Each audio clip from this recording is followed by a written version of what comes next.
প্রিয় দর্শক আসসালামু আলাইকুম। দেশের বাইরে যারা আছেন সবাইকে আন্তরিক অভিনন্দন, শুভেচ্ছা। প্রিয় দর্শক, একটি অসহায় মেয়ে ইলিশন আসে কথা বলার জন্য। তবে মেয়েটি দেশের বাড়ি চাঁদপুর। মেয়েটির নাম হচ্ছে হেনা। মেয়েটির মা আছে, বাবা নাই। বাবা বিয়ে করে চলে গেছে অনেক আগে।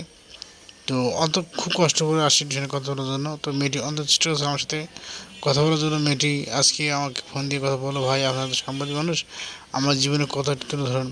তো আমি হঠাৎ করে আসলাম আমার সাথে মেয়েটির গল্পের কষ্টের কথা তুলে ধরার জন্য।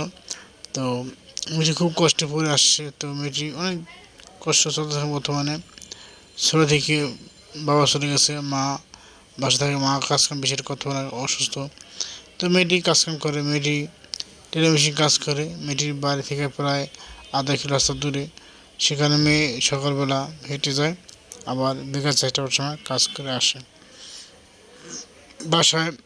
সকাল ঘুমিয়ে উঠে নামাজ পড়ে, মার জন্য নাস্তা বানায়, নিজে খাওয়া বানায় বা রান্না করে মাকে খাওয়াই দেয়। তারপর নিজে খাওয়া দাওয়া নিয়ে যায়। দুইটা একটা দেড়টার সময় লাঞ্চ বেরোতে, সে সময় খেয়ে নেয়।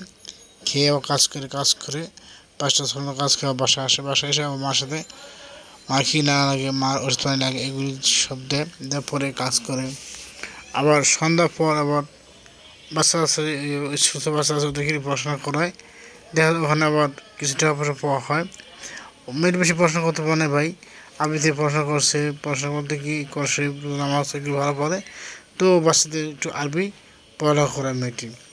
তো মেয়েটি যেখানে টেলিভিশন কাজ করে, সেখানে যা কাজ কাম করে দেখা যায় দৈনিক 400, 500, 700 এরকম টাকা পয়সা পায়। ওখান থেকে টাকা অর্ধেক ওই যার সাথে কাজ করে সে টাকা রেখে দেয়, আর বাকি টাকা অর্ধেক দিয়ে দেয়।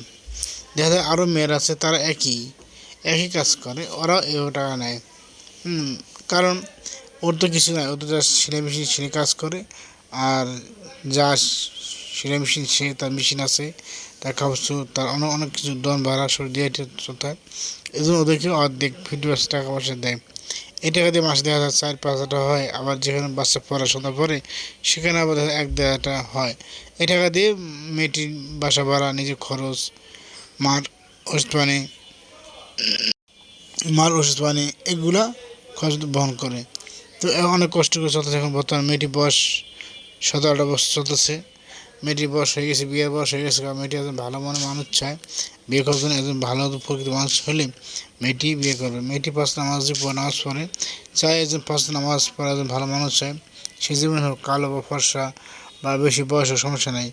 30, 40, 50 এরকম বয়সে হলে মেয়েটি বিয়ে হবে। মেয়ে বলতেছে, ভাই আমি একজন গরিব অসহায়, আমার ভিতরে কোনো অহংকার, আমার কোনো ডিমান্ড নেই, আমার যা দেবে তাই আমি রাজি, আমি খুশি আছি। ভাই আমি চাই একজন ভালো মনে মানুষ স্বামী চাই, সে সাধারণ আমার সাথে থাকবে, আমাকে ভালোবাসে, আমি তাকে ভালোবাসি। একজন স্ত্রী হিসেবে স্বামী প্রতি তাদের কর্তব্য, তাকে ভালোবাসা যায়, আমি তাকে ভালোবেসে আমি তার সাথে সাহায্য থাকবো।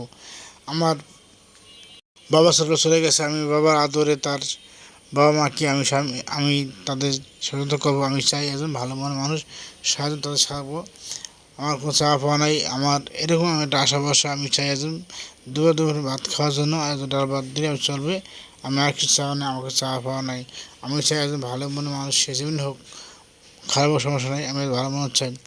আমার খুব জীবন কষ্ট ভাই, আমার কিছু চাওয়া পাওয়া নাই, আমি ভালো মানুষ চাই। সে পথে বিদেশি আল্লাহ, আল্লাহ, আল্লাহ